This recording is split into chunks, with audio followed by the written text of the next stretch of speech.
Guys কেমন আছেন? আশা করি ভালো আছেন। আজকে আমার জন্য এই ডায়েট ফুডটা তৈরি করতেছি।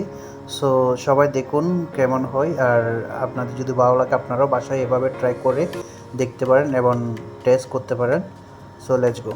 তৈরি করতেছি আপনাদেরকেও দেখাই। আমার এখানে কিছু সবজি আর হচ্ছে একটা বলিম করা মুরগির মাংস। আমি গ্যাসের ফ্লেমটা জ্বালিয়ে দিলাম। আর এখন হচ্ছে আমি যে তেলটা ব্যবহার করব এটা হচ্ছে অলিভ অয়েল। তো অল্প তেলের মধ্যে আমরা কম সিদ্ধ করে এই খাবারটা খেতে চেষ্টা করব। তো দেখুন আমি একদম কম তেল ব্যবহার করছি, তাও অলিভ অয়েল। সো আমার এখানে মিক্স সবজি আছে, যেমন গাজর আছে, টমেটো আছে, আর ব্রকলি এবং হচ্ছে কাঁচামরিচও আমি এখানে দিয়েছি, আর হালকা বাঁধাকপি কুচিও আছে।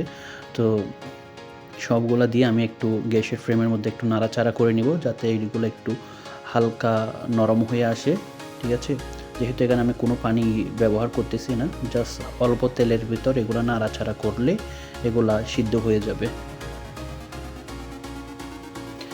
তো এগুলো আমি 2-3 মিনিট নাড়াচাড়া করতে করতে এখানে এগুলো যখন নরম হয়ে আসবে আমি লবণটা দিয়ে দিব, আর হচ্ছে হালকা গোলমরিচের গুঁড়া দিয়ে দিতেছি। যারা পছন্দ করেন ঝাল খেতে তারা ব্যবহার করতে পারেন, অন্যথায় এটা বাদ দিতে পারেন। তো এগুলো যখন একটু নরম হয়ে আসবে আর লবণটাও যখন আমরা দিয়ে দিব, এরপর হচ্ছে আমরা মুরগির মাংসগুলোও একসাথে মিক্স করে দিব। যেহেতু মুরগির মাংসগুলো আমরা প্রথমে ভলিউম করে ছোটো ছোটো টুকরো করে রেখেছি। সো মুরগির মাংসগুলো দেওয়ার পর আমরা ভালো করে এটা মিক্স করে নিব।